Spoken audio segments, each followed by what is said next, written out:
What's going on, guys? Kevin Raine here from Personal Best Hockey's Return to Play charity campaign. I just finished speaking to Marcel Penner. He is the Director of Mental Health and Addictions at Dryden Regional Health Centre. And what a conversation, what a person.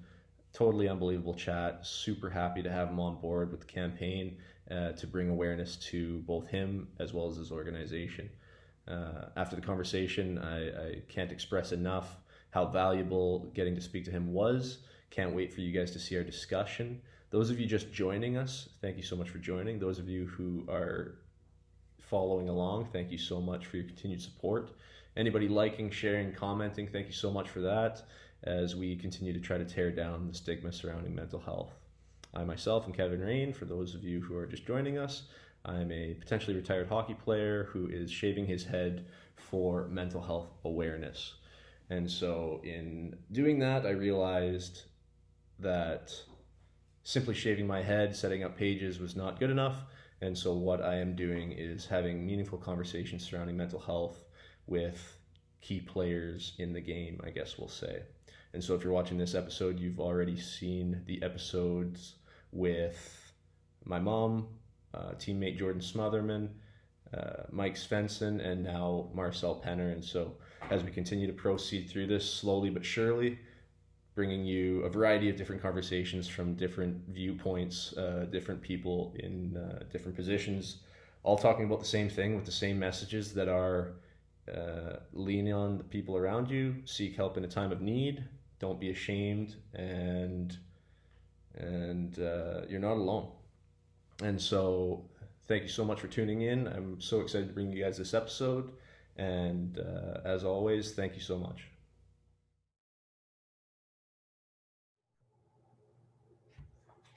What's going on, guys? Rainer here, standing by with a special guest, Marcel Penner of the Dryden Regional Health Centre.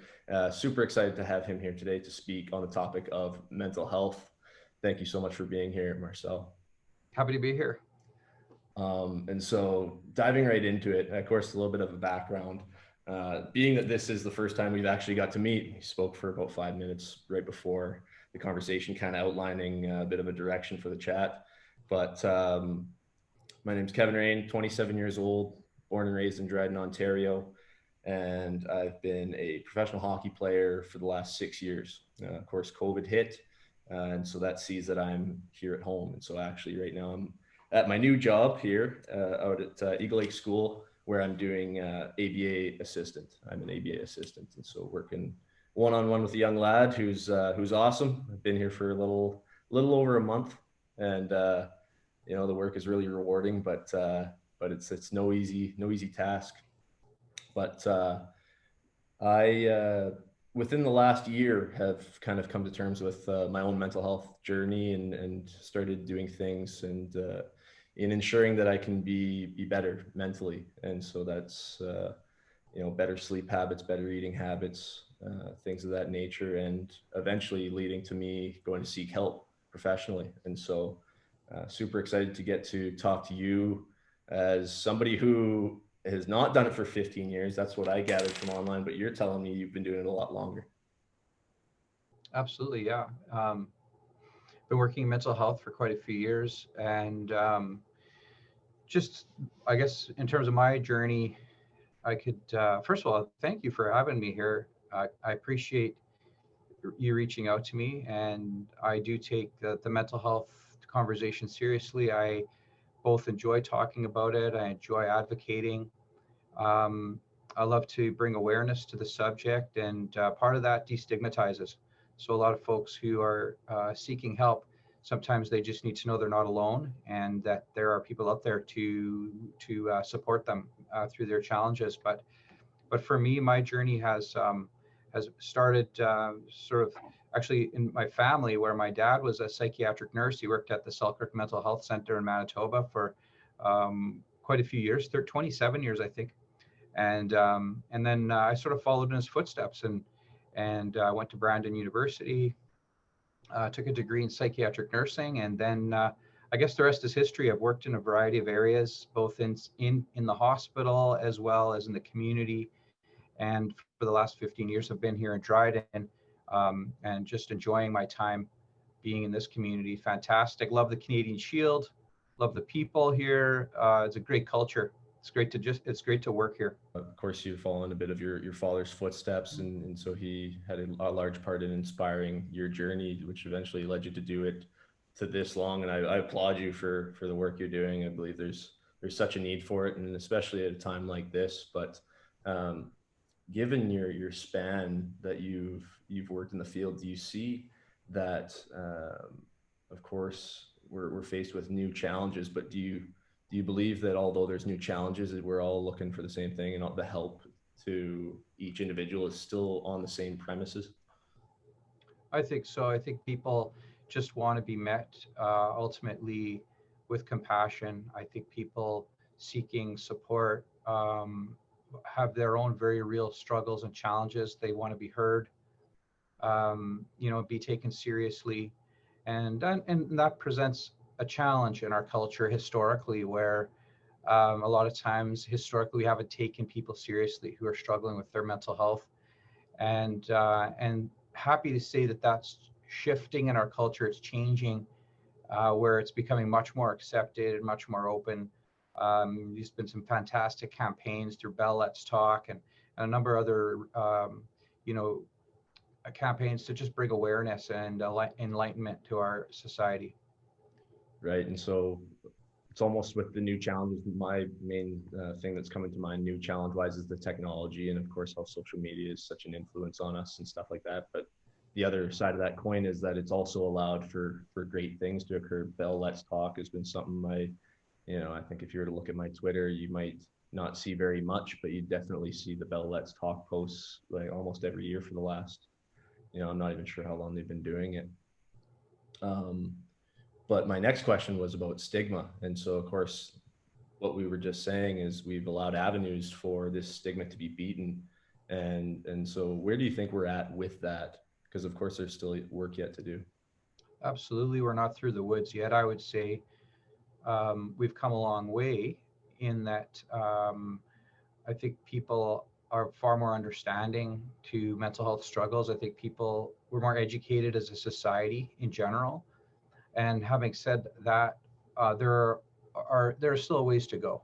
Right. And some of the places where change could happen, would be in the areas of various policies, in terms of sick time measures. Organizations sometimes um, haven't viewed mental health as an issue of, compensation. That's changed. That's obviously changed too with a psychiatric diagnosis, but not everybody who's struggling has a diagnosis. And so those are some things that um, do still require some work. I think also um, sometimes in terms of what you see when somebody's struggling, it's hard to make sense out of. And people, when somebody, for example, might have depression, they might begin to isolate and pull away. Mm-hmm. And so, a reaction people might have is they internalize it and they personalize it, as opposed to think about what that person might be going through. And it's so much more valuable to be able to reach out to somebody and check in and say, hey, how are you doing, as opposed to personalizing and being offended and saying, wondering like, how come you're not talking to me anymore? And these Right. are things that are very natural to the struggle that people have with mental health, is that they do actually need sometimes people to step into their world and just reach out to them and let them know that they're there for them. Right. You talked about compassion, and I think that's definitely the theme that we're talking on right now. I know when I fall into states where I'm, feeling depressed or anxious, and that's the pull away that I have, and to a point where, um, I think that I've pushed people away that I can't bring back. But it's the people who have met me with that compassion that, you know, let me just know that they're there, Mm-hmm. that by the time I've come out of it, I then get to, on my own terms, meet them where maybe they were left and get to, hey man, like I appreciate that, or I apologize for how I was in that state, but thank you so much for continuing to stand by, right? And that's my parents, that's my friends and people that are around me who I'm so fortunate to be surrounded by. Um, but of course, um, it's important to identify those people and that support network.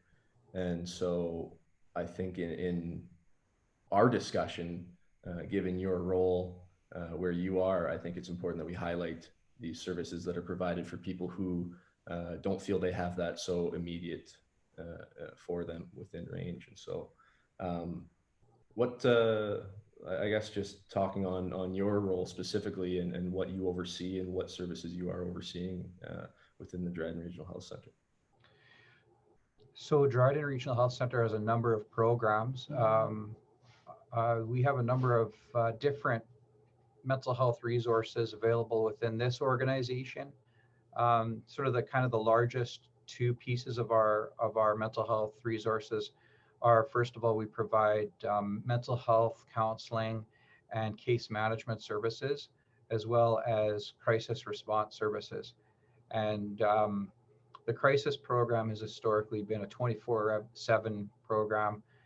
We used to own a 24/7 crisis line. That's been transferred to the Canadian Mental Health Association at Thunder Bay, but we still have a partnership with them where where folks can call that number, and if they're needing to see somebody perhaps face to face or have a brief crisis type of a counseling session, one of our local mobile crisis workers can see that person and provide that intervention.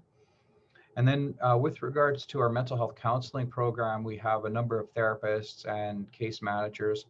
The therapist would provide one-on-one psychotherapy where people would bring a variety of concerns to the table, and they don't need a diagnosis or anything like that. It's self-referred, and and sometimes we receive referrals from all different sources. It could be from a doctor, a friend, or the person themselves reaching out for help. And we kind of help people identify their goals. What do they want to work on? And then with case management, that's a program that works with people who have serious mental health challenges, such as mental health diagnoses like schizophrenia, bipolar disorder, where folks are just struggling in their day-to-day life and needing that extra enhanced care and support. And our case managers work very hard to just connect with people, and they do an amazing job in linking people with psychiatry sometimes, or um, just helping people with daily living tasks, budgeting, grocery shopping, designing menus, just getting people sometimes connected to social circles even, Right. to get people kind of out and about and improve their overall health and mental health. Right. And so I'm imagining the process in deciding which service is best is probably a conversation that happens between, say, myself and the people at the health center, correct? Exactly. So, and it would be teased out in terms of what your needs are, kind of like an intake where Right. you share a little bit about what's going on for you. It just starts off as a very brief conversation, finding out what your needs are. And then we do the best at the beginning to link you with services. For example, we have a child and youth mental health outreach worker, and she could find out, that there's a youth who's in need. And so then she might we try to keep it as informal as possible. She might reach out to that youth and start the ball rolling that way. Or it could be somebody calling our admin assistant and saying, I just need to talk to a counselor. I have anxiety or depression. We would link that person to a therapist. Right. And so, of course, there's such a difference between somebody who's in immediate crisis and somebody who would be able to get on the phone and wait for the week or for resources to open up or an appointment because there's no doubt that resources are limited. I guess the next question would be maybe to what degree and what resources are available and what more is needed. Yeah, for sure. The truth of the matter is that when you're in crisis, you need to talk to somebody right away. You Mhm. can't wait. And so that is the model that crisis services is based on. But sometimes people present where it's not an immediate crisis, but I think everyone's situation, in my opinion, is still immediate. So people call for mental health support, and they'd like some counseling, and so they do wait sometimes. That is an area that happens where, depending on the intensity and the demands of our therapists, they may not have space to see somebody right away. Their calendars are often booked weeks and weeks in advance. So what we endeavor to do is triage people, based on need, and then plug them in. But somebody could wait sometimes up to 8 weeks for a counseling appointment. That's a longer than usual wait time. But we have noticed during this pandemic that there's definitely a higher demand for support. People are wanting help. And so when that happens, we only have so many therapists, so many staff here to provide that care. So that is definitely a hurdle where we do see a need.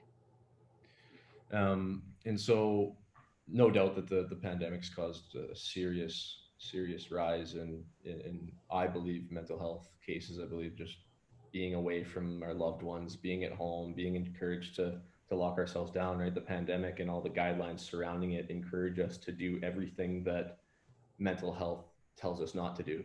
Right. Right, go away, hide, distance, right? And so these environments that we're creating for ourselves based on the legislation is kind of handcuffing us into, you know, I believe people who are ill are more ill, and I believe that people who are normally healthy are now ill.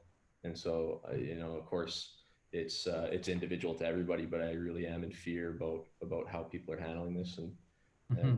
I'm thinking about all those people. But in that thought and imagining, and of course, you just saying that, um, an 8 week period waiting is not good, right? When people need immediate help, you mentioned that you believe every situation is immediate. I totally believe in that too. Um, and so, of course, the whole premise of what I'm trying to do is bring awareness. And so, what started as an idea to shave my head is now you and I speaking to encourage people to go.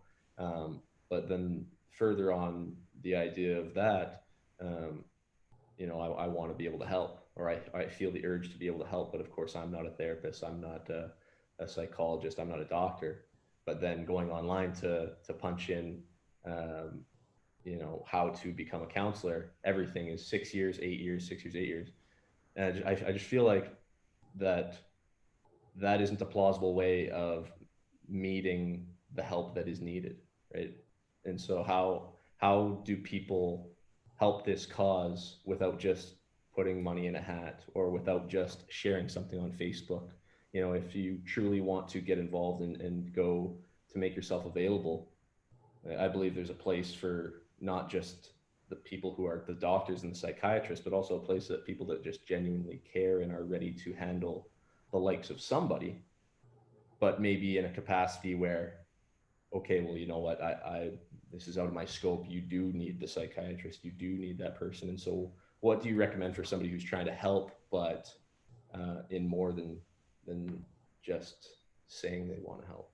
You know what I mean? Yeah, that's a great question. One I've thought a lot about over the years, and even in my own household, when I think about some of the challenges family members of mine have faced with their own mental health, um, thinking about what's worked and what hasn't in life experience. And I'd have to say, I love this conversation, the focus on community, grassroots, like what can we do to support people? Mhm. Because you're right, it's not the support is not always requiring the most intense at the beginning, the most intensive, medical support. That's not what's required at the beginning. Often there's many steps that have happened, before that time, that if there had been maybe an intervention or something else, a compassionate family member or friend, another avenue could have made a difference. And so that doesn't always happen. Mhm. And so, I guess a little bit of advice I would be willing to share is that as a community we can surround people with, and I used the word earlier, with compassion, but we can surround people with true kindness, understanding. When people are going through difficult times, it's not necessarily easy to listen Hmm. And it's not, and it sounds easier said than done, but that just to be present with people, just be with people, Right.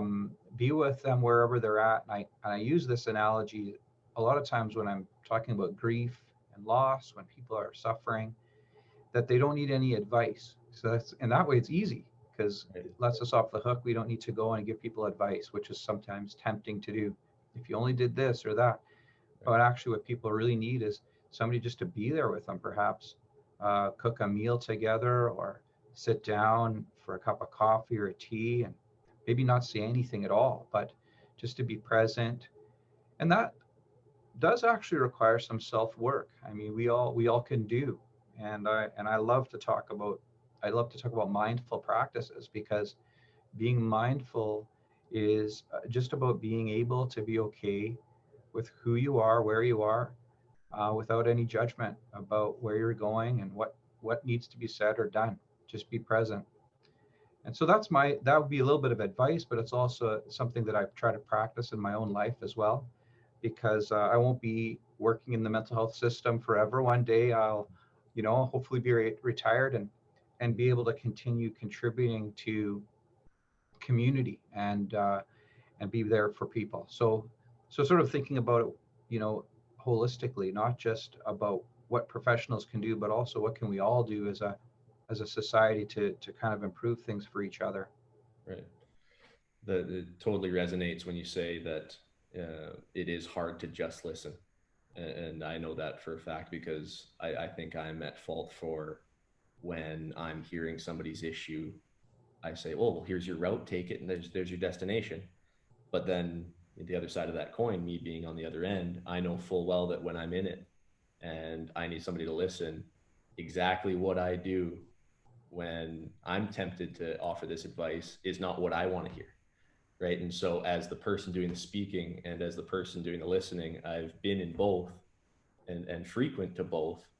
But as much as I know what I want to hear when I'm speaking, I also have to remember that when I'm listening, I have to remember myself on the other side where, hey, like, leave it, leave it, offer it. Maybe, I think there's a place for offering. And a friend of mine only recently kind of did this or made me aware of this, say, call it strategy is, you know, getting to a point with a person where uh, if you're going into the conversation, you say, okay, okay, okay, do you want me to listen or do you want my advice? Hmm. And then that person has the opportunity to say, just listen.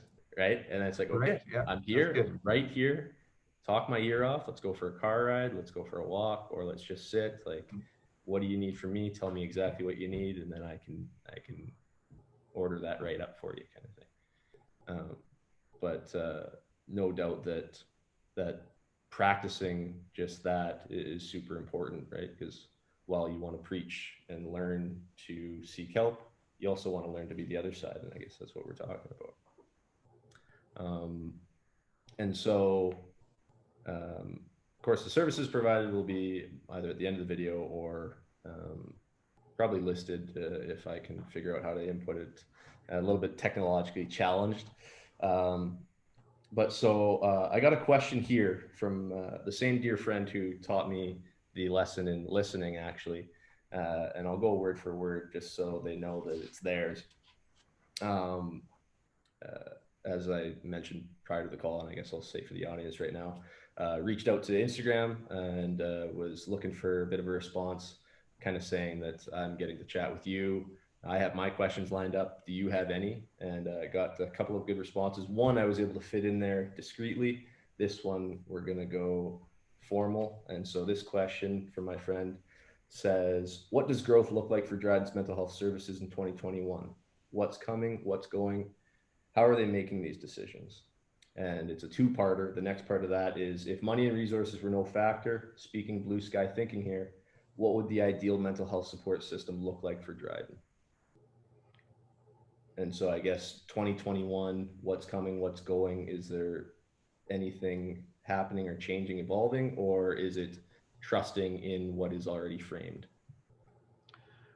Well, that's a big question, actually. You know, so yeah, what I would say is, obviously there's all kinds of politics happening in the world right now. I would say that 2021 is going to have a very significant,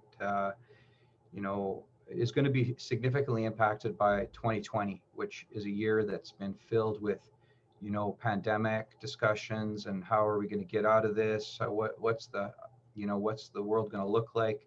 Perhaps with a vaccine or several vaccines. What is it? What is the world going to look like? We don't know. Um, we do know that there's going to be continued ongoing challenges and struggles and fallout, um, and a lot of grief, I think, next year.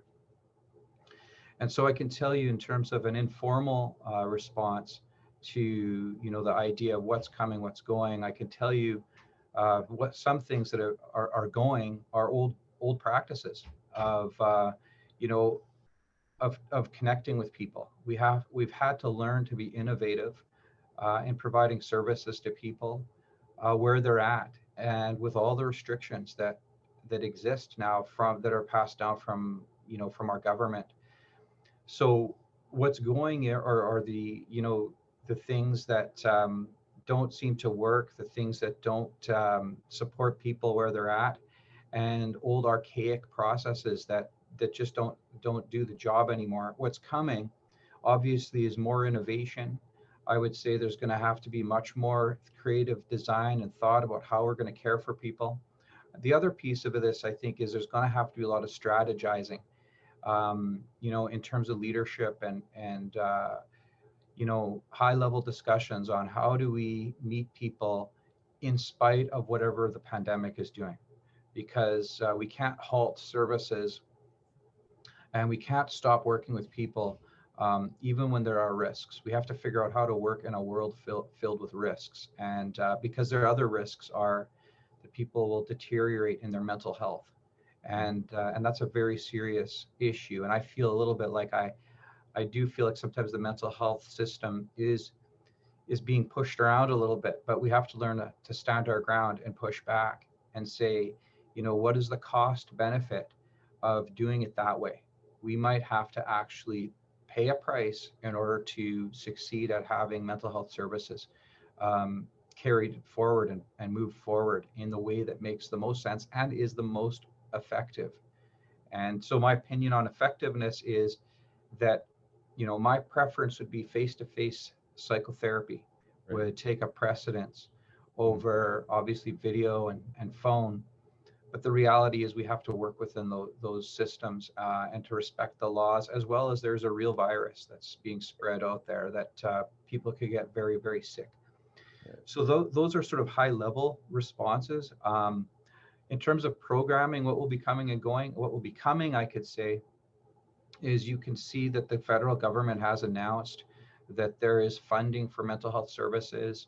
I don't remember the number offhand, but in Ontario, there's been a number of announcements of funding that's coming. And I think what that will do is it will force agencies to think about how they would make use of that funding to support people. So it's a little bit maybe high level in the sense that we don't know exactly how the funding will influence the system, but I can see that if the funding actually gets to the organizations and programs, that there will be more services available.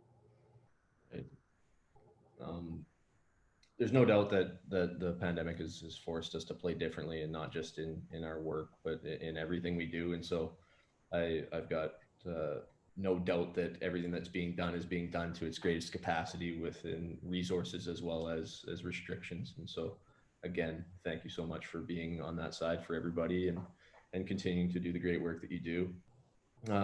And so the second part of that question, which is kind of imagining like the perfect world. If money and resources were no factor, what would the ideal mental health support system look like for Dryden? And I guess going back to, I guess I've got a bit of an answer. I think that if everyone could be met with this same compassion that we're talking about, right, there's no doubt that tough things occur and people face challenges. And so if we're talking perfect world, we can't just imagine that there's no conflict. We can't imagine that there's no hardship, no heartbreak, and everything that comes with the reasons people suffer. But I think in a perfect world, we just meet each other with that utmost like genuineness and kindness, and do everything we can to support each other. Yeah, I love that.